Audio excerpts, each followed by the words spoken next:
cares for you. जो पवित्र कलाम है, जो परमेश्वर ने वचन मेरे जहन में डाला है, वो पहला पत्रस उसका 5 अध्याय और 7 नंबर आयत में वो लिखा है। और उसमें लिखा गया है कि जो अपनी फिक्रें हैं वो सभी मेरे ऊपर डालो। Today I would like to share a few minutes on what this verse means because I think it means a lot for us. और थोड़ा समय लेकर मैं बताना चाहता हूँ कि ये जो वचन है हमारी ज़िंदगी के लिए इसकी क्या एक महत्वपूर्णता है, क्योंकि मुझे लगता है कि ये वाक्य जो वचन में लिखा गया है इसकी बहुत महत्वपूर्णता है हमारी ज़िंदगी में। It speaks right to where we are at this present moment. और ये हमसे बात करता है उस समय के बारे में जिस समय में आज हम हैं। So many of us spent years carrying things we were never meant to carry. और हम सभी ने बहुत समय से, बहुत सालों से कई उन चीज़ों को अभी तक अपने कंधों के ऊपर वो उस वज़न को कैरी किया है जो हमें शायद कभी करना नहीं चाहिए था। Such as the weight of addiction, the shame of our past, the guilt from our own mistakes. और इनमें से कई जो वज़न है जो हम कैरी कर रहे हैं वो शायद हो गए किसी भी तरीके की कोई एडिक्शन है, किसी भी तरीके की कोई शर्मिंदगी है जिससे हमने अभी भी अपने पास से अभी भी कैरी किया है। The fear of falling again, the pressure of trying to keep everything together while quietly falling apart inside. और वो एक तरीके का जो प्रेशर है हमारी ज़िंदगी के ऊपर हमेशा बना रहता है कि शायद मैं फिर वापस उन्हीं चीज़ों में ना गिर जाऊं, शायद मैं उनसे बाहर रह सकूं। I know from my own personal story, this is exactly what the enemy wanted. मुझे भी ये पता है क्योंकि मेरी खुद की ज़िंदगी से भी जो शैतान है उसने यही चाहा। Sorry, I just lost my spot.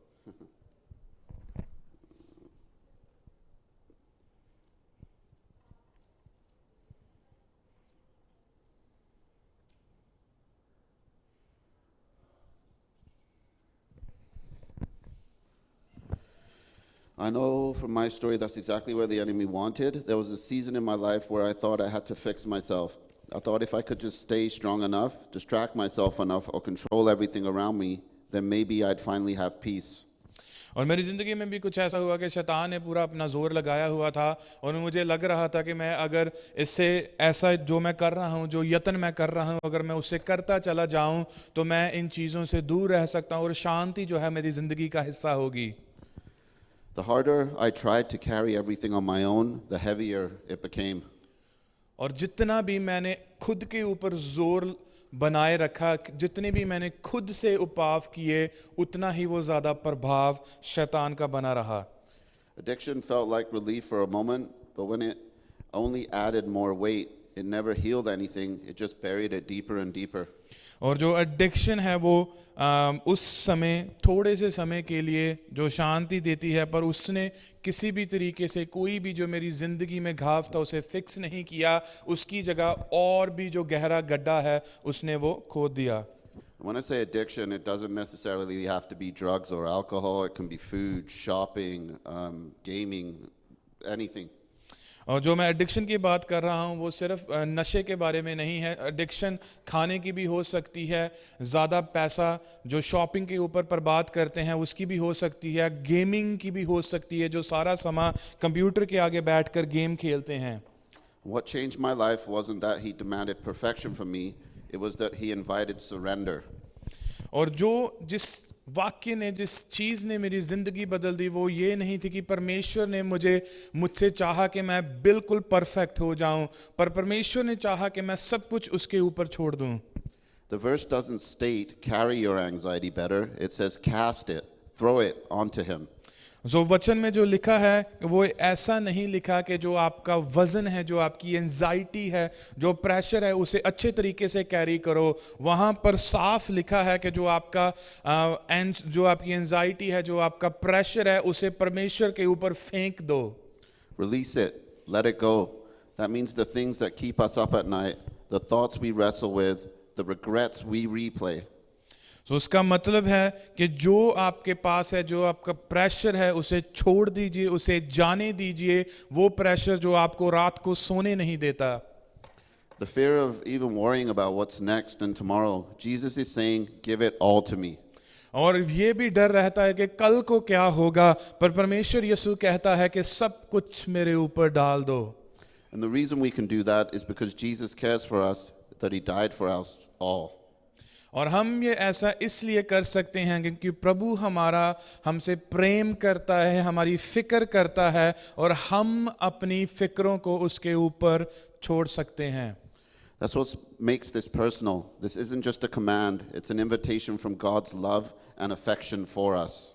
और ये किसी भी तरीके का कोई कमांड नहीं है कि परमेश्वर ने आपको कमांड किया है, पर ये परमेश्वर ने आपको एक निवेदन दिया है कि आप आएं, उस निवेदन के द्वारा प्रभु के ऊपर अपनी फिक्रों को छोड़े। He sees it all, the battles no one sees, the moments when we're tempted, and it feels very overwhelming. और वो सब कुछ देखता है, जो हमारे हालात, जो फिक्रें हम करते हैं जिन्हें इंसान नहीं देख सकते, वो देखता भी है और वो मदद भी करता है। He sees the quiet struggles, the hidden tears, the thoughts we don't even talk about to others. और वो उन विचारों को भी जानता है जो हमारे जहन में दबे हुए हैं, जो शायद जुबान से भी बाहर नहीं आए, जो शायद हमने किसी के साथ भी नहीं बांटे। He doesn't look at us and condemn us or judge us. और वो हमें देखकर हमारा इनकार नहीं करता, हमें जज नहीं करता। He looks at us with love and says, "You don't have to walk this alone." और वो हमारी और जब देखता है तो उन प्रेम की निगाहों से देखता है और कहता है कि तुम्हें अकेला चलने की जरूरत नहीं है। And that's what finding Jesus taught me. That was never walking alone, and that real freedom didn't come when I became strong enough. और यही परमेश्वर यीशु ने मुझे भी बताया कि जो आज़ादी है उसका मतलब ये नहीं है कि खुद से दबाव में रहकर चलो, आज़ादी परमेश्वर के साथ है। It came when I became surrendered enough, when I stopped trying to carry what only He could handle. और ये उस समय मेरी जिंदगी में हुआ जब मैंने अपना सब कुछ छोड़ दिया परमेश्वर के ऊपर, और उसने वो मेरी जिंदगी से उठा लिया। Every day I have to make that choice to cast all my worries and fears upon the Lord. और हर रोज मैं ये निर्णय, ये चॉइस लेता हूँ कि मुझे जो मेरी फिक्रें हैं वो परमेश्वर के ऊपर छोड़नी हैं। To lay it all down at the foot of the cross, in turn, allowed me to fully surrender my need for control. और वो जो मेरी फिक्रें हैं कि मैं खुद सब कुछ करूँगा, उन्हें मैं क्रूस के कदमों के ऊपर रख देता हूँ। Surrender isn't a weakness, it's faith. और जब हम प्रभु के आगे सरेंडर करते हैं, उसका ये मतलब नहीं है कि हम कमज़ोर हैं, उसका मतलब ये है कि हम प्रभु के ऊपर यकीन करते हैं। And that's what this walk is about, not pretending we all have it together, but learning every day to place our burdens into the hands of the one who can actually carry them. और ये जिंदगी का सफ़र का मतलब है कि हम खुद इस वज़न को कैरी ना करें, पर उसके ऊपर छोड़ें जो सिर्फ कैरी ही नहीं करता, जो हमें आज़ादी भी देता है। So no matter your age, your gender, you can cast it all upon him. ये मतलब नहीं है कि आपका जेंडर क्या है, आपकी उम्र क्या है, जो दबाव आपके ऊपर है वो प्रभु के ऊपर आप छोड़ सकते हैं। Now when I say all, that's anxiety, temptation, fear, shame, regret, the pressures of daily living.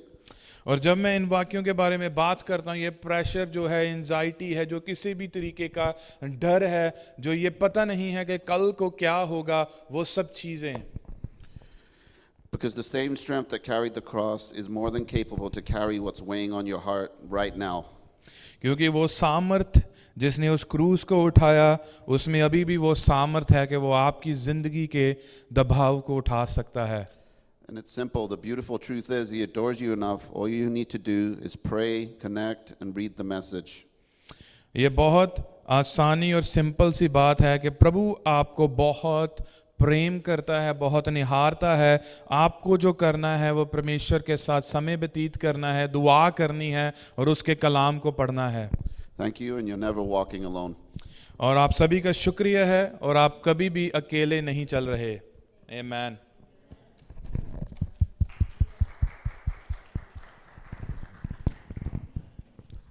Thank you, Anthony. I'm going to share what God put on my heart, and also we're doing the End Time series, so I hope you see the connection between what Anthony shared and what I'm going to share about the end times. और हम जो series के ऊपर पिछले कुछ हफ्तों से वचन को शेयर कर रहे हैं, जिसके बारे में हम सीख रहे हैं, शायद आपको वो उसका किसी तरीके से कनेक्शन मिला होगा जो भी भाई एंथनी ने अभी शेयर किया हमारे साथ. So I'm going to speak about the book of Revelations, chapters 19 to 22. Don't worry, I'm not going to expect you to read it all. सो प्रकाश की पोथी उसका 9 अध्याय उससे पढ़ेंगे. Before we go on, in order to come to that, we need some foundation. So we're going to look at the battle that started in the garden, if you like. और इस वाक्य को, इस वचन में जाने से पहले हम इसकी जो नींव है उसे तैयार करेंगे. उस जंग के बारे में बात करेंगे जो अदन के गार्डन में से शुरू हुई. So in order to understand the final stage of God's plan, which is in those 3 chapters, we must understand why perhaps God created everything.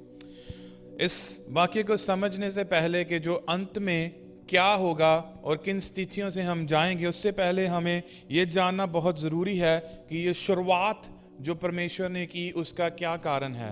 So let's first understand fully, God did not create the universe because he was bored, nor did he design humanity by accident.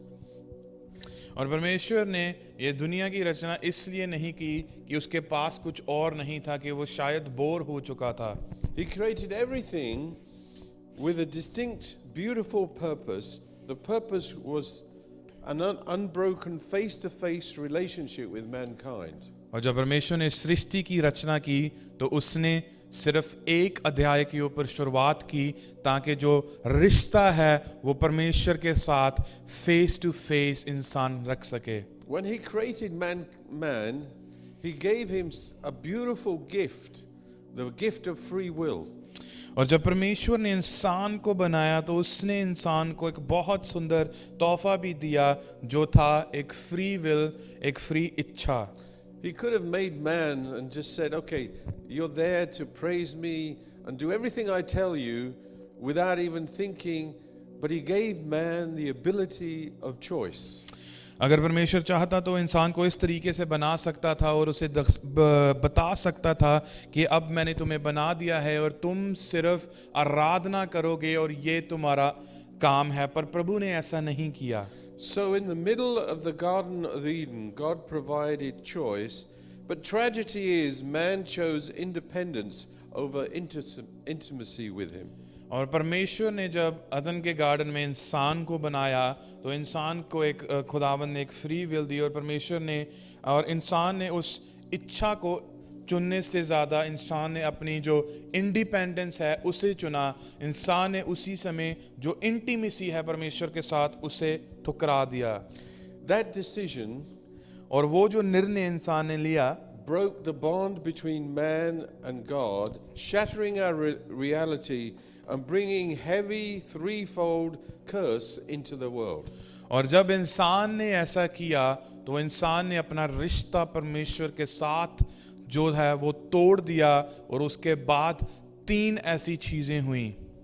Death entered the room. और जो मौत है वो इस दुनिया के ऊपर आ गई. Toil became the normal for mankind to generate work for himself.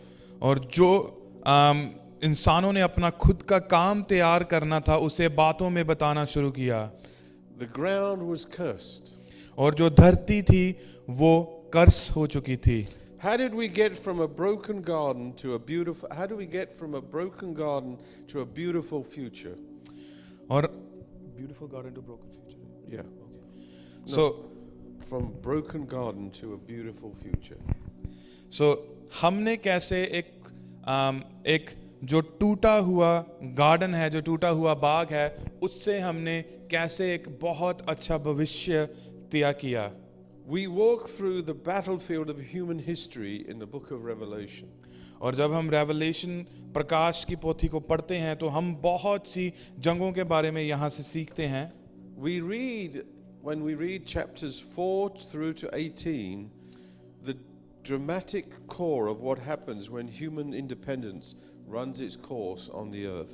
और जब हम प्रकाश की पोथी 4 अध्याय से 18 अध्याय तक पढ़ते हैं तो हमें बार बार हर विषय में समझ लगती है कि जब भी इंसान ने खुद से कुछ भी करना चाहा इंडिपेंडेंस के अध्याय के ऊपर तो कितनी चीजें गलत हुई. In Revelation chapters 4 to 5, John sees the throne room. John has a vision where God is holding a sealed scroll. और जब हम प्रकाश की पोथी उसका 4था अध्याय पढ़ते हैं तो वहाँ पर जो यूहन्ना है उसे ये वाक्य उसकी सोचों में आता है कि जो परमेश्वर के थ्रोन के सामने जो एक स्क्रोल है जिसके ऊपर सब कुछ लिखा है वो खुलती है. I believe that was perhaps the title deed to the earth. और वो ही एक टाइटल था जिसके बारे में धरती के बारे में जो होगा वहां पर लिखा गया. Bit like the document, if you buy a property you get a deed.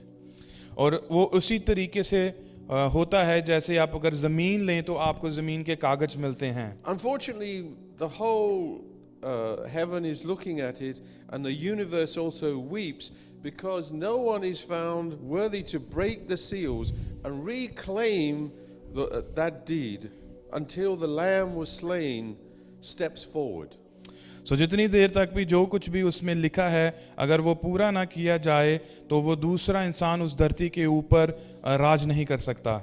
And as we move on in Revelation chapters 6 onwards to 16, we see as Jesus breaks the seal and blows the trumpets and pours out the bowls of judgment, we see the world fracturing under the weight of its own rebellion.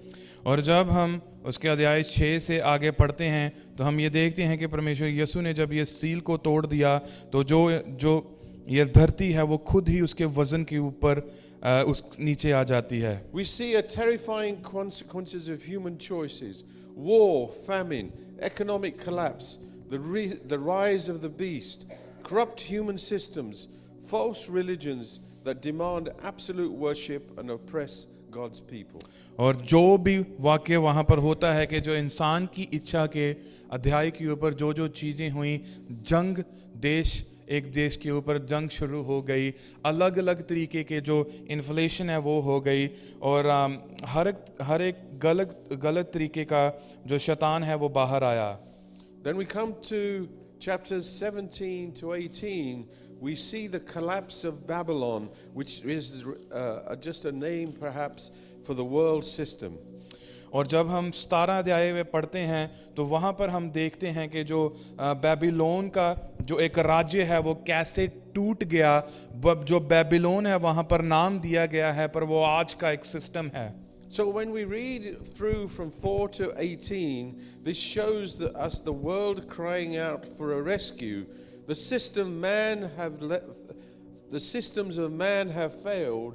The earth is groaning, and it brings us to the ultimate turning point, the great reset that God is about to bring. So जब हम इस प्रकाश की पोथी 4 अध्याय से लेकर 18 अध्याय तक पढ़ते हैं तो हमें ये आवाज़ इंसान की रोती हुई सुनती है जिसमें हमें ये पता लगता है कि जो इंसान ने खुद के सिस्टम बनाए हैं वो सब फेल हो चुके हैं और उनकी अध्याय के ऊपर इंसान जो है यहाँ से छूट नहीं सकता. और इंसान को क्या ज़रूरत है कि परमेश्वर आए और सब चीज़ों को फिर से नया कर दे. So the world today, I'm sure you've heard on the news or somewhere, there's that expression being used, we need a reset of the world systems. अगर आपने न्यूज़ सुनी है, आपने लोगों से बात की है तो आपको ये पता है कि लोग भी इन विषयों के ऊपर बात कर रहे हैं कि शायद ये सब चीज़ें फिर से रीसेट हो जाएं. And when we talk about in the world, we're talking about someone becoming an absolute ruler in this world. और जब हम दुनिया के बारे में बात करते हैं, इस जहान के बारे में, तो हम बात कर रहे हैं कोई ऐसे इंसान की जो इस दुनिया को चला सके. Sadly, people do not read the Bible, many people that is, but when you come to chapter 19, you see the heavens open and the darkness of human history is instantly pierced. और बहुत दुख की बात यह है कि लोग जो है पवित्र कलाम को नहीं पढ़ते. जब आप 19 अध्याय को पढ़ते हैं, आपको पता लगता है कि जो आसमान है, जो स्वर्ग है, वो खुल जाते हैं और जो धरती है वहां से नहीं होती है.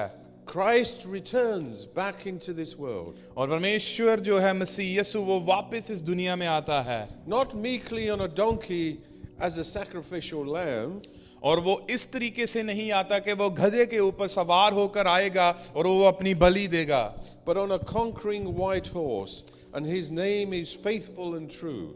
और वो उस जीत के घोड़े के ऊपर, सफेद घोड़े के ऊपर सवार होकर आता है और उसका नाम है वफादार और फतेहमंद. He doesn't come with the weapons of humankind, और वो जब आता है तो वो इंसानी हथियारों के साथ नहीं आता, not carrying artillery or weapons made with hands, और वो ऐसे हथियारों के साथ नहीं आता जो इंसानी हाथों से बने हुए हैं. he strikes down the corrupt nations with the sword of his mouth. और वो मार गिराता है अपनी जुबान की तलवार से उन देशों को जो बेकार हो चुके हैं. The absolute, the unchanging power of his word और उसके वचन की शक्ति जो कभी भी बदलती नहीं है. truth is the ultimate weapon. और जो सच्चाई है वो सबसे महान हथियार है. When the king speaks, the deceptive systems of the world simply collapse. और जब एक राजा बोलता है और जो झूठे बयान तैयार होते हैं, जो झूठे लॉज तैयार होते हैं, वो सब टूट जाते हैं. The physical victory is won, the stage is set for what comes next. और जो फिजिकल विक्ट्री है, फिजिकल रूप में वो एक बात है, पर जो स्टेज है वो तैयार हो चुकी है उसके आने की. Following this great victory, Christ sets up his kingdom on earth for 1,000 years. और उस जीत के बारे में जब परमेश्वर यीशु आएगा और वो जीत का झंडा लहराएगा और 1000 साल तक प्रभु यीशु इस धरती से राज करेगा. The deceiver, Satan, bound and locked away in prison for 1,000 years. और जो झूठा है, जो अपराधी है, जो शैतान है, 1000 साल के लिए वो जेल में बंद कर दिया जाएगा. The world experiences incredible era of absolute peace, justice, safety and prosperity. और जो दुनिया है अद्भुत रीति से परमेश्वर की शांति को अपनी जिंदगी में अनुभव करेंगे. The earth is finally experiencing a millennium or 1,000 years of paradise. और जो पृथ्वी है वो एक मिलेनियल, जो 1000 साल है, उस 1000 साल उन्हें ऐसा लगेगा कि वो स्वर्ग में है. As I'm reading this, I come to Revelations 20 verse 7. और जब मैं यहाँ पर पढ़ रहा हूँ तो रेवलेशन उसका 20 अध्याय और 27 नंबर आयत से मैं पढ़ता हूँ. And suddenly I receive a big shock. और मुझे एक शॉक लगता है. The Revelation 20 verse 7 tells us that when the 1,000 years are over, Satan is released from prison. और जब रेवलेशन चैप्टर 20 वर्स 7 में लिखा है कि जब 1000 साल पूरे हो जाएंगे तो जो शैतान है, जो बंदी हुआ होगा 1000 सालों के लिए, वो छोड़ दिया जाएगा. As I was reading this, और जब मैं ये पढ़ रहा था and I began to think something about this verse. और मैं कुछ बातों को सोचने लग पड़ा इन वाक्य के बारे में. Just like a little child, when you tell him something, he says to you, why? और जैसे ही एक छोटा बच्चा जिसे आप कुछ बताते हैं और फिर वो छोटा बच्चा आपसे पूछता है वाई, क्यों? So in my mind came a question, why on earth God would release the deceiver once again? और मेरे मन में उस समय एक सवाल आया, वाई, क्यों परमेश्वर उस शैतान को, उस झूठे को, उस अपराधी को फिर से छोड़ेगा? Why open the prison door after 1,000 years of perfect peace that's going to come sometime in the future? और वो क्यों ऐसा होगा जो आने वाले समय में 1000 साल के लिए जब आपको धरती के ऊपर स्वर्ग मिलेगा, जब आपको शांति हर जगह पर मिलेगी, फिर क्यों ऐसा होगा कि शैतान को छोड़ दिया जाएगा? I was thinking that Jesus is returned and we've got victory and we now have paradise, all is over. और मैं सोच रहा था कि परमेश्वर यीशु आ गए हैं वापस और हमें जीत मिल चुकी है और हम स्वर्ग में हैं, पर फिर क्यों ऐसा? The answer takes perhaps straight back to the choice of the Garden of Eden.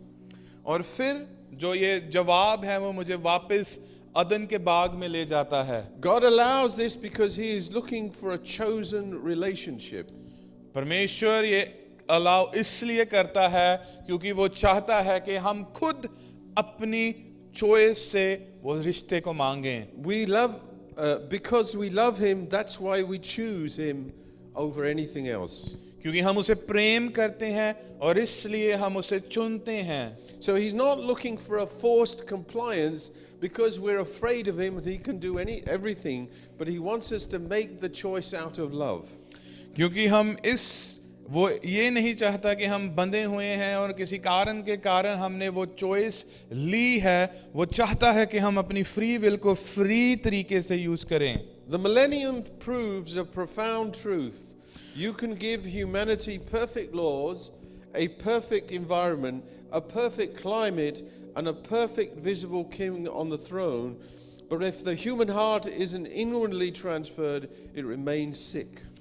और जो ये 1000 साल मिलेनियल एक सत्य को बाहर लेकर आता है कि आप चाहे जितना भी अच्छा परफेक्ट समय इस धरती को दे दें, अच्छा क्लाइमेट दे दें, अच्छी शांति दे दें, अच्छा सत्य दे दें, पर फिर भी अगर इंसान का दिल अंदर से नहीं बदला तो शायद उसकी जो इच्छा है, जो चॉइस है, वो कभी नहीं बदलेगी। Perhaps when we read and look at Revelations verse 20 verse 8, the moment the deceiver walks out, he goes to gather the nations for rebellion again. और जब हम 20 प्रकाश की पोथी उसका 20 अध्याय और 8 नंबर आयत पढ़ते हैं तो उस 8 नंबर आयत में लिखा गया है कि जब उस डिसीवर को, उस शैतान को छोड़ा जाता है तो वो धरती के 4 कोनों के ऊपर जाता है और वहां से अपनी प्रजा को इकट्ठा करता है। Collectively, this lot is called Gog and Magog, and the Bible says in number they are like the sand on the seashore. और ये जो इलाके हैं वो गोग और मगोग के नाम से जाने जाते हैं और परमेश्वर कहता है कि ये रेत के कण के समान है जो समुंदर के पास है। Just think about this statement for a moment. आप इस स्टेटमेंट के बारे में सोचें। Millions of people who lived literally in paradise, experiencing direct blessings and physical presence of Jesus Christ, choose the very first alternative offered to them. और आप देख सकते हैं कि ये लाखों की तादाद में लोग जिन्हें ये समय मिला कि वो परमेश्वर की हजूरी में रह सकते, उस सत्य में जी सकते हैं, उस अच्छाई में जी सकते हैं, पर जब उन्हें एक और रास्ता मिला तो उन्होंने उस रास्ते को फिर से चुन लिया। They choose independence. उन्होंने फिर से खुद की आजादी को चुना। They march across the earth to surround the city of Jerusalem, God's city. और वो धरती के ऊपर चल रहे हैं ताकि वो जेरूसलम को, परमेश्वर की नगरी के ऊपर कब्जा कर सकें। This reveals a truth we cannot ignore. और ये उस सत्य को बार कर लेकर आता है जिसे हम कभी भी इग्नोर नहीं कर सकते। Environment cannot save you. कि जो आपका एनवायरनमेंट है, जो आपकी जगह है, वो आपको बचा नहीं सकती। What do I mean by environment? मेरा ये कहने का क्या मतलब है? I mean our external conditions, our surroundings, our circumstances, our government, our financial comfort, and our scenery. और जब मैं एनवायरनमेंट के बारे में बात करता हूँ तो जो हमारी गवर्नमेंट है, जो हमारे सिस्टम है, जो हमारा क्लाइमेट है, जो हमारी बाहर की चीज़ें हैं, As I began to reflect, I began to think, as human beings, we love to blame our environment for bad behavior. और जब मैं इन वाक्यों के बारे में सोच रहा था तो मैंने ये सोचा कि जब हम इंसान हैं तो हम इंसान अपने एनवायरनमेंट को, जो हमारे इर्द गिर्द है, उसके ऊपर ब्लेम को बहुत जल्दी लगाते We हैं. often say, if I had a better job, wasn't so stressed about money, I'd be more generous, peaceful person. और हम शायद कई बार ऐसा भी कहते हैं कि शायद अगर मेरे पास अच्छी जॉब होती, अच्छी तनख्वाह होती, तो मेरे पास और शांति होती. Or if our government would just fix the laws, the school systems, and the economy, we would have a perfect society. जो शायद अगर जो हमारी गवर्नमेंट है वो इस लॉ को, स्कूल सिस्टम को बदल देते, तो फिर हमारे पास अच्छी और एक शांति होती. Or we may think as humans, if my family growing up just had been perfect, I wouldn't have the character flaws today. कई बार हम ये भी कहते हैं कि शायद जब हम बड़े होते तो हमारी फैमिली जहाँ पर हम बड़े हुए, अगर वहाँ पर हालात अच्छे होते तो हम में आज ये कमियां ना होती. We convince ourselves that if we can just fix the outside, the inside will fix itself. हमने अपने आप को इन बातों के ऊपर कन्विंस कर लिया है और हम इनके ऊपर यकीन करते हैं कि शायद जो हमारे हालात हैं बाहर के, वो हमारी जिंदगी की अंदर के हालातों को बदल We सकते believe हैं. the cultural lie that changing our scenery or environment will change our nature. और हम कई बार कल्चर के इन झूठों के ऊपर भी यकीन करते हैं कि शायद अगर हम अपनी जगह को, अपने एनवायरनमेंट को, अपनी सीनरी को, जो चीज़ें हम देखते हैं, अगर शायद हम उन्हें बदल दें तो हमारी जिंदगी की चीज़ें बदल सकती हैं. As we read the story in Revelations, we see that the story of human race completely shatters this theory. और जब हम प्रकाश की पोथी पढ़ते हैं तो हम देखते हैं कि जो प्रकाश की पोथी में होता है, हमारी इस थ्योरी को उसके ऊपर पानी फेंकती है. God gives humanity the ultimate flawless environment. For 1,000 years, there will be no poverty, no war, no bad leadership, no devil to tempt anyone. और हम देखते हैं कि 1001 मिलेनियल ईयर जब परमेश्वर राज करता है तो परमेश्वर ने सभी को एक परफेक्ट धरती दी, जहां पर गरीबी नहीं है, जहां पर लाचारी नहीं है, जहां पर झूठ नहीं है.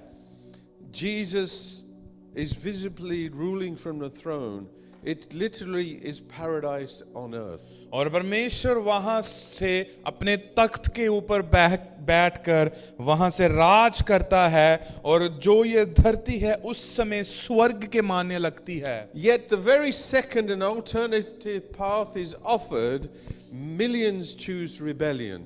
और उसी समय जब एक दूसरा रास्ता लोगों को मिला तो लोगों ने, लाखों की तादाद के ऊपर लोगों ने दूसरे रास्ते को चुना. It proves that you can change a person's surrounding completely without changing their heart at all. Evil isn't an environmental problem, it's a heart problem. ये इस वाक्य को, ये इस बात को, इस थ्योरी को सत्य बताती है कि अगर आप लोगों के हालातों को बदल देंगे, लोगों को बिल्कुल अच्छे हालात दे देंगे, परफेक्ट चीजें दे देंगे, पर आप उनके दिल को नहीं बदल सकते. So why did millions of people in the millennium still rebel in the moment Satan was let out? पर फिर क्यों ऐसा हुआ कि 1 मिलेनियल, 1000 साल तक जब सब कुछ परफेक्ट था, लोगों ने फिर भी परमेश्वर का इनकार किया उसी समय जब शैतान छोड़ दिया गया और उनके पास एक दूसरा रास्ता तैयार हो गया. Because they had an external king on the throne, but they did not have an internal spirit reigning in their heart. और उनके पास बाहर से एक राजा तो था जो राज कर रहा था अपनी गद्दी से, पर उनके अंदर उस राजे के साथ कोई रिश्ता नहीं था. You can be surrounded by the perfection of God outwardly, but if the Holy Spirit is not transforming you inwardly, your flesh will default to the independence it desires. अगर आप चाहें तो आप बाहर से परमेश्वर की ओर खींचे जा सकते हैं, पर अगर पवित्र आत्मा आपकी जिंदगी के अंदर काम नहीं कर रहा तो आप अंदर से कभी भी नहीं बदल सकते। Perhaps the prophet Isaiah foretold exactly what humanity would need to survive the final test of God. और इसीलिए प्रॉफेट यशाया ने भी इन चीज़ों के बारे में पहले से ही भविष्यवाणी की कि जो चीज़ों की, जो वाक्यों की इंसान को ज़रूरत है उस टेस्ट को पास करने के लिए। In Ezekiel 36 verse 26 to 27, और एज़ेकियल उसका chapter 36 verse 26 and 27, God says, I will give you a new heart and put a new spirit in you, and I will put my spirit in you and move you to follow my decrees. और परमेश्वर ने कहा कि मैं तुम्हें एक नया हृदय और एक नई आत्मा दूंगा और मैं तुम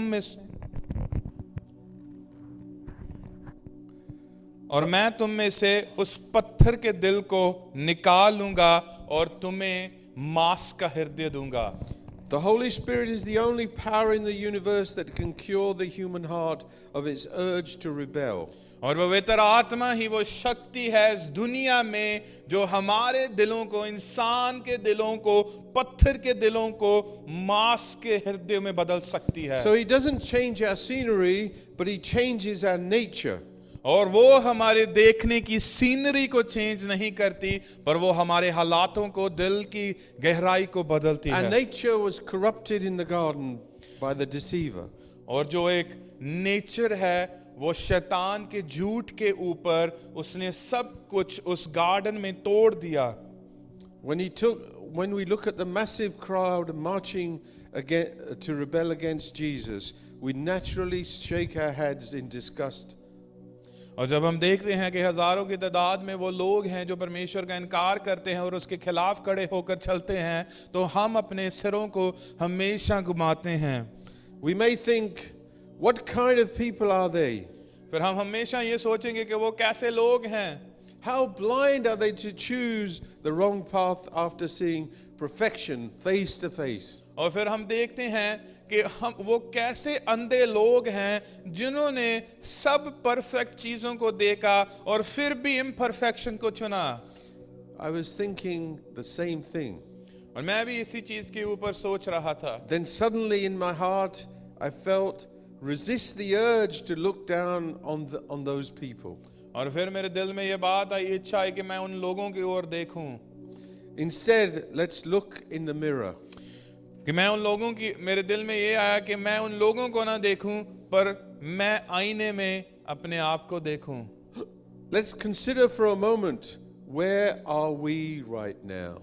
और ये एक समय लें और ये सोचें कि हम कहां पर हैं। Are we choosing God's way? क्या हम परमेश्वर के रास्ते को चुन रहे हैं, Or are we walking our own path independent of God? क्या हमने खुद का ही रास्ता चुना है जो हमें खुद की आजादी दिलाता है। Truth is, we don't have to wait for the end of history to see people choose the path. We do it in quiet, ordinary moments of our week. और ये सत्य की बात ये है कि हमें दुनिया के अंत तक और ये जो मिलेनियल साल हैं उन तक वेट नहीं करनी पड़ेगी। हम खुद देख सकते हैं कि कितनी बातों में हम उसका इनकार करते हैं। It's when we know that God's word says about what God's word says about forgiveness, but we choose to nurture a grudge, that is choosing independence. पर ये उन समयों की बात है कि जब हम परमेश्वर के वचन को तो जानते हैं कि प्रभु कहता है कि सबको माफ करें, पर फिर भी हम उन लोगों के खिलाफ उस गुस्से को, नफरत को लेकर आते हैं अपने दिलों में, और तब हम खुद की उस इंडिपेंडेंस को चूज करते हैं। It's when we experience God's financial provision, but we refuse to be generous because we trust our own hands more than His. That is choosing our own path. और ये उन समयों की बात है कि जब परमेश्वर ने हमें फाइनेंशियली तो ब्लेस किया है, पर हम परमेश्वर के वचन के ऊपर नहीं चल रहे और जेनरस और खुले दिल से प्रभु के कामों के लिए नहीं दे रहे। It is when we take breath and health and life He gives us every morning and live the rest of the day as if He didn't exist. और ये उन समयों की भी बात है कि जब हम परमेश्वर का शुरू से धन्यवाद तो करते हैं जब सुबह होती है, पर सारा दिन हम अपने ही चीज़ों में लगे रहते हैं। As I looked and considered, I realized we may be just like the crowd at the end of the millennium. और जब मैंने इन चीज़ों के बारे में सोचा तो मुझे भी यही लगा कि शायद हम भी उन लोगों के समान होंगे जो 1 मिलेनियन साल के बाद अलग रास्ता चुनेंगे। We enjoy the benefits of God's goodness, yet our flesh still whispers, I want to be the captain of my own ship. हम परमेश्वर की जो आज़ादी को तो जानते हैं, उसकी बरकतों को तो चाहते हैं, पर फिर भी हमारा दिल अंदर से यही कहता है कि मैं खुद की आज़ादी को मांगता हूँ। The people of Gog and Magog prove that you can be surrounded by the presence of God and still be miles from Him in your heart. और परमेश्वर के लोगों, आप परमेश्वर के बंदों के साथ तो रह सकते हैं, पर आपका हृदय जो है वो परमेश्वर से बहुत दूर भी हो सकता है। When you and I look in the mirror and realize how prone we are to walk our path, we can easily feel overwhelmed. और कई बार हम जब खुद के रास्तों के ऊपर ही चलने की शुरुआत करते हैं तो हम बहुत तरीके से ओवरवेल्म भी फील करते हैं। Perhaps we need to ask the fundamental question, how can I stop choosing independence?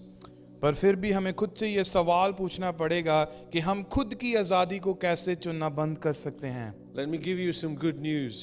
मेरे पास आपके लिए एक बहुत अच्छी खुशखबरी You है। don't have to do it by your own willpower. आपको खुद की मर्जी के अनुसार खुद के जोर से ये नहीं करना। Jesus doesn't leave us alone to white knuckle our way through life. He sends the Holy Spirit, our helper, our counselor, and our guide. और परमेश्वर यीशु हमें अकेला नहीं छोड़ता कि हम खुद के जोर से हम जोर लगाकर इन चीज़ों से निकलें। उसने हमें मददगार, हमारा सहायता मददगार हमें दिया है। Every single day the Holy Spirit is working within you to convict you when you start to wander, to give you the strength to forgive when you want to hold a grudge, and to whisper the truth when the world tells you to believe a lie. और परमेश्वर का पवित्र आत्मा आपकी हमेशा मदद सहायता करता है जब भी आप किसी को माफ़ करना चाहते हैं और आप उसके अगेंस्ट ग्रज रखते हैं, पर पवित्र आत्मा आपको उस समय बात करता है जब आपको दुनिया बताती है झूठ और आप झूठ के ऊपर विश्वास करना चाहते हैं, और उस समय परमेश्वर का जो रूह है आपको सत्य के बारे में बताता है। The path of God is not walked by human might nor by power, but by His Spirit.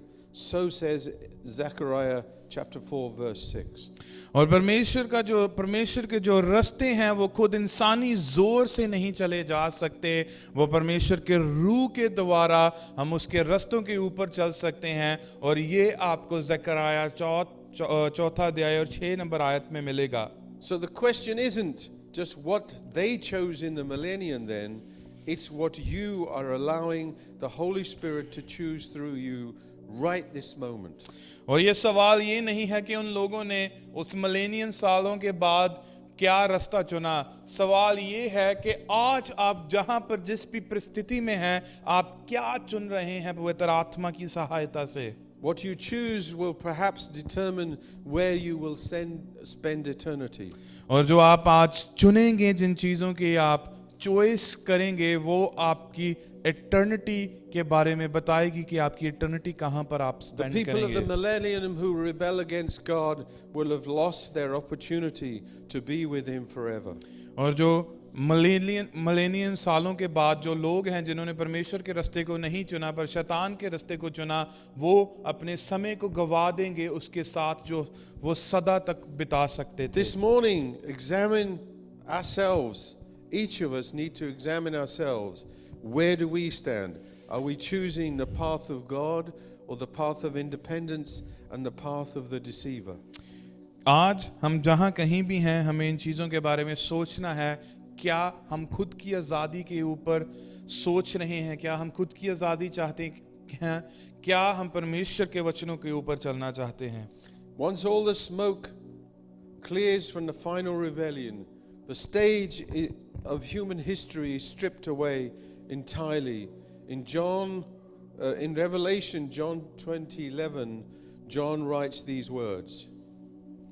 और जब ये रिबेलियन के बाद ये सब कुछ हो जाता है तो उसके बाद यूहन्ना 20 अध्याय और 11 नंबर आयत में प्रकाश की पोथी में लिखते हैं, He says, "Then I saw a great white throne and him who was seated on it. और फिर मैंने एक क्षेत्र सिंहासन और उसके ऊपर और उस पर बैठा हुआ है और उसको देखा जो उस पर बैठा हुआ है." This is the moment we have arrived, all of humanity will arrive at the final courtroom. और ये वो समय है कि जब हम इंसान उस कचहरी में आएंगे। This is a place where no more crowds to blend into, no more nations to hide behind, no more human institutions to protect us anymore from God. और ये वो समय होगा कि जब हम लोगों में मिल नहीं सकते, जब हम लोगों के पीछे, सिस्टम के पीछे, दुनिया के पीछे नहीं रुक सकते।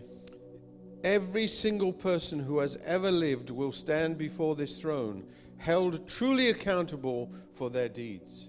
और हर एक इंसान जिसने ये दुनिया में जिया है, वो हर एक इंसान परमेश्वर के इस सिंहासन के सामने खड़ा होगा। Just imagine yourself on that day, the final judgment day. You are standing before the King of Kings who knows your heart and your very thought and has recorded everything that you've done. और आप उस समय के बारे में सोचें कि जब आप उस राजा के सामने, उसके सिंहासन के सामने खड़े हैं, उस फाइनल डे के ऊपर, और जो भी आपने किया है वो सब कुछ लिखा गया है। And also the king will be dealing with humanity, and he's also going to be dealing with our greatest tempter. और वहां पर जो परमेश्वर है वो इंसानियत के साथ तो डील करेगा, और उसके साथ ही जो हमें दबाव देने वाला है उसके साथ भी करेगा। He tells us in Revelations 20:14, death and Hades were thrown into the lake of fire. और जब हम इसी अध्याय में 14 नंबर आयत को जब हम पढ़ते हैं तो उसमें लिखा है कि जो मृत्यु है वो नीचे फेंकी गई। Think about the power of the moment of death. The enemy that has stolen our loved ones, caused our deepest grief, held humanity in the grip of fear since the Garden of Eden, is finally destroyed. और हम देखते हैं कि इसके बाद जहाँ पर इंसान का जोर था, जहाँ से ये सब कुछ शुरू हुआ, अदन का गार्डन, वो सब वहाँ से डिस्ट्रॉय हो जाता है। Apostle Paul called the death the last enemy. और जो अपोस्टल पॉल हैं, पौलुस, कहते हैं कि जो मृत्यु है वो आपका आखिरी शत्रु है। Jesus legally executes death. और परमेश्वर यीशु ने वो लीगल तरीके से मृत्यु के ऊपर फतेह पाई। In future, God is building, death is permanently destroyed. और परमेश्वर आगे हमारे फ्यूचर में ये तैयार कर रहा है कि जो मृत्यु है वो हमेशा के लिए खत्म हो जाए। Having dealt with those things, the books that God is keeping record are opened. पर जब जो हमने किया है, वो किताबें जहाँ पर सब कुछ लिखा गया है वो खुलेंगी परमेश्वर के सामने। The Bible says there are two sets of records, the books recording every deed done and the book of life. और परमेश्वर वचन में लिखा गया है कि दो तरीके की किताबें होंगी कि जो हमने सोचों में सोचा है और जो हमने किया है। Imagine that moment. और उस समय के बारे में सोचें The books are being opened. कि जो किताबें हैं वो खुल रही हैं, You are standing there और आप परमेश्वर के सामने खड़े हैं, and you are facing Jesus on the throne. और आप परमेश्वर यीशु को उस तख्त के सामने फेस कर रहे हैं। Can you imagine the tension in people's minds? The room is silent, the universe is watching. क्या आप देख सकते हैं उन समय लोगों के विचारों में कितनी टेंशन होगी कि दुनिया देख रही है, Just waiting to hear, every single person waiting to hear what he will say to each one. और हर एक इंसान वहां पर खड़ा इंतजार कर रहा है कि परमेश्वर यीशु क्या कहेगा एक एक जन को। If life is judged strictly by the first set of books, the book of your deeds, your thoughts, your hidden motives, your secret compromises, the verdict would be clear. अगर एक पहली किताब जो खुलेगी जिसमें हमारी सोचों के बारे में, हमारे कर्मों के बारे में, जो भी चीज़ें हमने छुप कर की हैं, जो भी चीज़ें हमने लोगों के पीछे की हैं, वो अगर खुल जाएगी उस समय, तो हम जानते हैं क्या होगा. The weight of our independent choices, our own personal Gog and Magog rebellion would condemn us. कि जो हमारी खुद की चॉइसेस थी कि हमें खुद की आज़ादी चाहिए और हम खुद का ही इनकार करेंगे. If Jesus reads that book alone, words would have to be, "Depart from me," he would say. अगर परमेश्वर यीशु उस किताब के ऊपर पढ़ेगा और उससे हमें यही वचनों को वो कहेगा कि तुम मुझसे दूर हो, मैं तुम्हें नहीं जानता. But thank God there's another book, पर हम परमेश्वर का शुक्र करते हैं कि एक और किताब है, the book of life. जिंदगी की किताब. In this book, if your name is written and you have surrendered your heart to the King, अगर इस किताब में आपका नाम लिखा हुआ है और आपने अपना हृदय परमेश्वर यीशु को दिया है, and your name is written in the book, अगर आपका नाम इस किताब में लिखा है, and if you have surrendered your heart to the King, your name, just imagine if your name isn't in the book of your perfect performance, it is written in the book of the Lamb. When Jesus looks at your name in the book, he doesn't look at the record of sin, he looks at his own record of grace applied to you by the Holy Spirit. Amen. So जब परमेश्वर यीशु आपकी ओर देखता है, तो वो उस किताब की ओर नहीं देखता कि जिसमें हमारी कर्मों की, हमारे विचारों के बारे में लिखा है. वो उस किताब के ओर देखता है जो मेमने की किताब है, जो जिंदगी की पुस्तक है, और वो आपकी ओर देखता है. और वो ये नहीं सोचता कि आपने कितने गलत काम किए, वो ये नहीं सोचता कि आपने क्या ही पाप किए. वो देखता है और वो कहता है कि मेरा अनुग्रह कितना बड़ा है जो तेरे ऊपर हुआ है. Instead of the verdict of condemnation, the King of universe looks at you from the throne and steps down and says these words, "Well done, good and faithful servant. Enter into the joy of your master." और आपकी किताब को पढ़ने के बाद जो उसका verdict निकलता है, उसके बाद जो राजा है वो अपने सिंहासन से निकलकर उतर कर कहता है कि बहुत अच्छा मेरे वफादार बेटे. Please understand, the book of life determines your eternal destiny. ये बात को जरूर जानिए कि जो जिंदगी की किताब है वो आपकी इटर्नल लाइफ, आपकी हमेशा की जिंदगी उसके ऊपर निर्भर है. It's not a record of how good you were, it's a record of who you belong to. और उसमें ये रिकॉर्ड नहीं किया गया कि आप कितने अच्छे इंसान हैं, उसमें ये रिकॉर्ड किया गया है कि आपने किसको दिल दिया है. For those whom names are written in the book, the great reset leads to ultimate glorious upgrade. और जिनका नाम उन किताब के ऊपर लिखा गया है, उनके लिए ये रीसेट तैयार है कि आप उस अनुग्रह को, उस ग्लोरी को पाएंगे जो हमेशा के लिए है. God doesn't just put us back at the starting line of Genesis and says, "Let's try Eden again." He takes us somewhere much deeper. और परमेश्वर अपने बैग को वहीं से बांध कर नहीं जाता कि मैं शायद फिर से एक नया अदन का गार्डन तैयार करता हूं. In the beginning, God visited Adam and Eve in the cool of the day. और शुरुआत में परमेश्वर यहोवा जो है वो आदम और हवा को दोपहर के समय मिलने आता है. There was still a distance. और उस समय भी अभी भी थोड़ी दूरी थी. Sorry.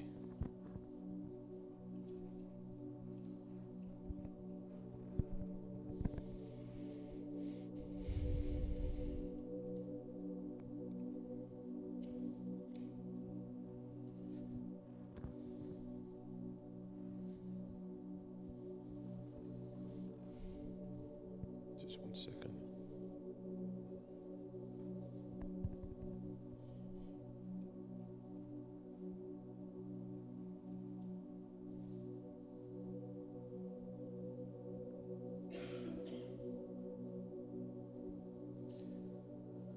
God, as I said, visited Adam and Eve in the cool of day, but there was still a distance. But the end, Revelation 21:3, a loud voice from the throne cries, "Look, God's dwelling place is now among the people. He will dwell with them. He just doesn't visit anymore. He moves permanently in with us." और जब परमेश्वर दोपहर के ठंडे समय के बाद आदम और हवा को मिलने आता था, फिर भी उस समय उसमें थोड़ी सी दूरी थी, पर जो प्रकाश की पोथी है उसके 21 अध्याय में लिखा गया है कि जब वो समय आएगा कि जब वो परमेश्वर की जो हजूरी है वो पूरे प्रमाण से वहाँ पर होगी। The New Jerusalem is a perfect cube.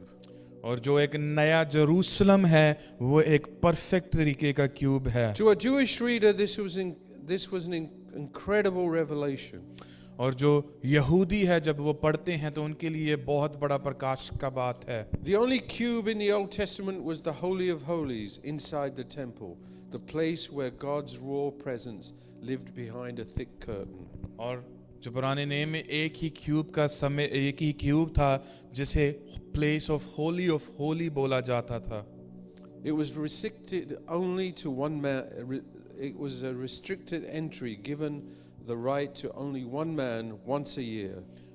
और उस होली ऑफ होली प्लेस में हर एक किसी को जाने नहीं वहाँ पर जाने की आशा नहीं थी, वहाँ पर जाने की जो परमिशन नहीं थी, पर वहाँ पर सिर्फ साल में एक बार जो मुख्य प्रीस्ट है वही जा सकता था। Understand the New Jerusalem city, the entire city is a cube. पर जो नया जेरूसलम है वो सारा शहर ही एक क्यूब है। But there is no curtain to exclude anyone. और वहाँ पर कोई पर्दा नहीं है लोगों को अलग करने के लिए। The barrier between the sacred and the secular is obliterated. और जो बहुत ही पवित्र स्थान है और पवित्र स्थान में जो भाव था, जो गैप था, उसे खत्म किया गया। In that city, every single street you walk on is as holy as the altar of God. और जेरूसलम के नगर पर जिस भी रास्ते से आप जाएंगे, जिस भी गली से आप गुजरेंगे, वो हर एक पवित्र की गई है। Why is the New Jerusalem built as a perfect cube? क्यों है ऐसा कि जो नया जेरूसलम है वो परफेक्ट क्यूब के तरीके बनाया गया Why है? is the entire world now holy of holies? Because the Holy Spirit has finished his long work of restoration. वो क्यों है कि ये सारी दुनिया है जो पवित्र की गई है, वो इसलिए है क्योंकि पवित्र आत्मा ने जो बहुत पुराना काम था रेस्टोरेशन का, फिर से शुरू करने का, फिर से नया करने का, वो अब पूरा कर दिया है। Think about the beautiful timeline of God's dwelling place throughout Scripture. और उन वाक्य के बारे में सोचें कि जहाँ भी परमेश्वर का प्रमाण, जहाँ भी उसकी हजूरी है। Think about for a moment. In the Old Testament, the Holy Spirit came upon specific people for a given task, and his raw presence stayed locked behind the heavy curtain of the temple. और आप देख सकते हैं पुराने name में पवित्र आत्मा उनके ऊपर प्रकट हुआ जिन्हें कोई काम दिया गया विषय का, और जो पवित्र आत्मा की हजूरी थी वो पवित्र और पवित्र स्थान के बीच में थी जहाँ पर पर्दा था। At the day of Pentecost, the Holy Spirit rushed down, tore through the brick and mortar, and turned believers into the living temple of God. और पेंटिकोस्ट के दिन पवित्र आत्मा जोर से आता है और जो अपना सामर्थ है विश्वासियों के ऊपर प्रकट करता है। But in Revelations 21, पर प्रकाश की पोथी 21 अध्याय, the external environment is finally matched to the internal reality of the inhabitants. और जो बाहर का एक्सटर्नल एनवायरनमेंट है वो अंदर की जगह से, अंदर के एनवायरनमेंट से एकदम मिल जाता है। The same Holy Spirit that lived inside you on earth now saturates the entire universe. और वही पवित्र आत्मा जो आपकी अंदर पवित्रताई लेकर आता है वो अब सब दुनिया को पवित्र कर चुका है। Maybe we could think of it this way. हम ऐसे सोच सकते हैं, The city is a cube because the Holy Spirit has completely filled every square inch of creation with glorious, tangible presence of God. और वो जो नगर है, वो जो नगरी है, वो क्यूब के समान इसलिए है क्योंकि पवित्र आत्मा ने हर एक कोना, हर एक स्क्वायर का कोना परमेश्वर की हजूरी से भर दिया है. In this new city or home, God systematically goes down the list of everything that broke in Genesis 3.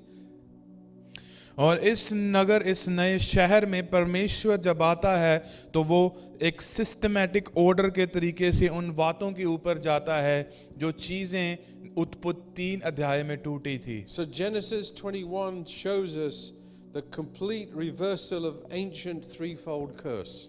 और जो जेनेसिस उत्पत्ति उसका 21 अध्याय से वो बताता है कि जो कंप्लीटली रिस्टोरेशन होती है वो 3 कर्सेस की जो धरती के ऊपर आए. So in Genesis we experience spiritual and physical death.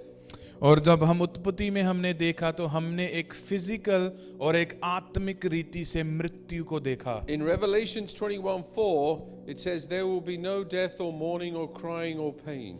और प्रकाश की पोथी 21 और उसका 4 अध्याय उसमें लिखा गया है कि अब से कोई मृत्यु नहीं होगी, कुछ भी रोना नहीं होगा और कोई दर्द नहीं होगा. In Genesis we learned that we inherited the curse of painful toil and struggle. और उत्पत्ति में हम देखते हैं कि हमने बहुत दुखदार समय जो अपनी जिंदगी के ऊपर उठाया. Revelations 22:1-2 tells us that the toll is finished now. और प्रकाश की पोथी 22 और उसका पहली और दूसरी आयत में हमें पता लगता है कि जो उस कर्ज की जितनी भी प्रभावता थी वो सब टूट चुकी है. Ground is no longer cursed. और The river and the tree of life provide free subsistence. और जो पृथ्वी है जो कर्ज हो चुकी थी वो अब उस कर्ज से निकल चुकी है. In Genesis we learn earth was cursed. और उत्पत्ति में हमने सीखा कि जो पृथ्वी है वो कर्ज, वो श्रापित है. In Revelations 22:3 we learn the curse is lifted. No longer there will be any curse, but instead the throne of God will be in the city. और प्रकाश की पोथी 22 अध्याय और उसकी 30 नंबर आयत में लिखा गया है कि अब से कोई भी जो कर्स है श्राप नहीं होगा और परमेश्वर का जो थ्रोन है, जो मेमने का थ्रोन है, वो उस शहर में लग चुका है. We know that the great restoration of the universe is coming. और हमें ये पता है कि ये पृथ्वी की जो रेस्टोरेशन है वो समय बहुत नजदीक है. The timeline is fixed and only known to God.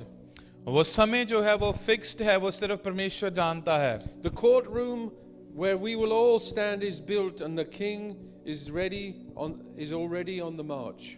और वो कचहरी जिसमें हम इंसान खड़े होंगे वो कचहरी तैयार हो चुकी है और उसमें जो तख्त है राजा का वो लग चुका है. But the great restoration of the human history doesn't do you any good unless there's a great reset inside your own heart. और जो दुनिया की जो रेस्टोरेशन है वो आपको कुछ नहीं करेगी जितनी देर तक आपका जो दिल है वो रीसेट ना हो. You cannot fix your environment to save yourself. आप अपने हालातों को बदल नहीं सकते, फिक्स नहीं कर सकते अपने आप को बचाने के लिए. You cannot wait for a better day, a better year or better circumstances. आप किसी अच्छे साल का इंतजार नहीं कर सकते, अच्छे समय का इंतजार नहीं कर सकते अपने हालातों को बदलने के लिए. The tragic lesson of the nation's rebellion is that people lived literally in perfection for 1,000 years and still walked the path of rebellion because their hearts were independent of God. They didn't have the Holy Spirit. और फिर भी लोगों ने परमेश्वर का इनकार किया, उससे भागे, उससे दूर भागे.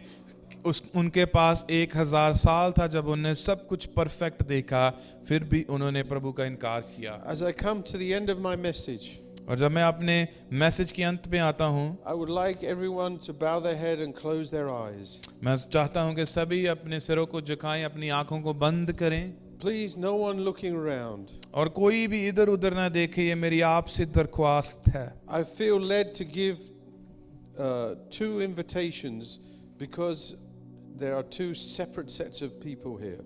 और मैं चाहता हूं कि मैं दो अलग अलग नियौते दूं, क्योंकि दो अलग अलग तरीके के यहाँ पर इंसान हैं। First one, और पहले, to those who are running their own lives. और जो खुद की जिंदगी खुद के तरीकों से चला रहे हैं, You have been walking the path of independence. और आप खुद की आज़ादी के रस्तों के ऊपर चल रहे हैं। You have been making your own rules, handling your own battles, and keeping God at a distance. आप खुद के रूल्स बना रहे हैं, आप खुद की जो जिम्मेदारियां हैं आपने उठाई हैं, आप खुद की जंग को लड़ रहे हैं। If you stood before the great white throne right now, you know your name isn't in the book of life. अगर आप इसी समय उस वाइट थ्रोन के सामने खड़े होंगे तो आपको ये इस बात का जरूर पता है कि आपका नाम जिंदगी की किताब में नहीं लिखा गया। You don't want to live independent of Him anymore. You want to surrender to the King today. और आज से आप इंडिपेंडेंस, आप आज़ादी से नहीं जीना चाहते, आप अपने हृदय को प्रभु के आगे सरेंडर कर कर जीना चाहते हैं। To those who believe but have wandered away from Him, और जिन्होंने विश्वास किया है पर उस भटक चुके हैं, you know Jesus, but you've allowed the pattern of Babylon, the greed, the grudge, and the worldly compromise to slide back into your week because you've been relying on your own strength instead of the helper. आपने परमेश्वर यीशु को तो जाना है, पर आपने Babylon के लोगों के समान अपने ही चीज़ों में आप खो चुके हैं। आप लोगों की चीज़ों के द्वारा अपने आप को आपने खो दिया है। You want to realign your path and submit to the Holy Spirit today. आप चाहते हैं कि आप फिर से अपने रस्तों को परमेश्वर के साथ जोड़ें और पवित्र आत्मा के साथ जुड़ें। Today, if you are here and you want to step out of independence and surrender your life to Jesus, अगर आज आप यहाँ पर हैं और आप उठना चाहते हैं और अपनी आज़ादी को छोड़कर, and you want to ensure your name is written firmly in the book of life, I want to pray this prayer. I want you to pray this prayer quietly with me in your heart right now. और आप चाहते हैं ये बात का विघ्न कि आपका जो नाम है वो जिंदगी की किताब में लिखा जाए, तो आप ये जो दुआ है मेरे पीछे बोल सकते हैं। अगर आप अपने मन में ये दुआ को बोलना चाहते हैं तो आप वैसे भी बोल सकते हैं। So please pray with me as I read. Lord Jesus, I see the timeline of history and I see my own heart in the mirror. परमेश्वर यीशु, मैंने ये पुराने समय को देखा है, हर एक टाइम लाइन के बारे में पता है और मैं अपने दिल को आईने में देखता हूँ। I confess that I have walked my own path of independence. और प्रभु, मैंने खुद की आज़ादी के रस्तों के ऊपर चला है। But today I lay down my weapons, I surrender my life to your rule. और प्रभु, मैं आज अपने हथियारों को छोड़ता हूँ और अपनी जिंदगी को प्रभु मैं तेरे आगे सरेंडर करता हूँ। Wash me clean, write my name in the book of life. और प्रभु मुझे हर एक रीति से धो दें और मेरा नाम जिंदगी की किताब में लिख दें। I repent of my sins and ask for your forgiveness. और प्रभु मैं अपने अपराधों से माफ़ी मांगता हूँ और तेरी माफ़ी अपनी ज़िंदगी में पाता हूँ। Fill me with your Holy Spirit. प्रभु अपने पवित्र आत्मा से मुझे भर दें। Transform my heart from inside out. Break the power of curse in my life. और प्रभु मेरे दिल को अंदर से बदलें और बाहर से बदलें, और प्रभु जो श्राप का प्रभाव मेरी जिंदगी के ऊपर है उसे तोड़ दें। Give me the desire and the power to follow you from this day forward. और प्रभु मुझे ये इच्छा दें कि मैं आपके पीछे चलने पाऊं आज से और अभी से। I pray this prayer of my own free will. और मैं ये दुआ अपनी खुद की आज़ादी की इच्छा से। Amen. आमीन। Let me pray for you if you've prayed that prayer. अगर आपने ये दुआ की है तो मैं आपके लिए दुआ करना चाहता हूँ। Heavenly Father, Almighty God, the center of the garden, architect of the Holy Spirit, we praise you today. We praise you that you are God of order, God of perfect justice, and the God of overwhelming, intimate love. Lord, thank you. You didn't leave us stranded under the weight of the curse. Thank you that when human independence broke into the world in Genesis, you abandoned the project. You didn't abandon the project. You put a plan in motion to bring us all the way to home, to the New Jerusalem. Thank you for our ultimate future is not to return to the fragile garden we can lose, but permanent, unbreakable home where you live right amongst us. For those who prayed the prayer of surrender for the first time, I pray absolute peace of the Holy Spirit would seal their hearts right now. Let them know with absolute assurance their names are written in the book of life, and no power in hell or earth can erase it. Holy Spirit, we invite you to what no sermon, no human effort, no perfect environment can do. Fall afresh on this congregation as they walk out these doors. When we are tempted to choose independence this week, when we are tempted to hold out anger, to cut corners, to live if we don't need you, let your quiet voice arrest our hearts. Give us supernatural power to live today as living temples, walking as citizens of the new city that already is on its way. May your grace, your power, and your fellowship of the Holy Spirit walk with each person as they leave this place. In Jesus' name, amen. Amen. And all of God's people said, Amen. Amen. Amen. God bless you all and thank you. प्रभु आप सभी को बरकत दे और आप सभी को शुक्रिया.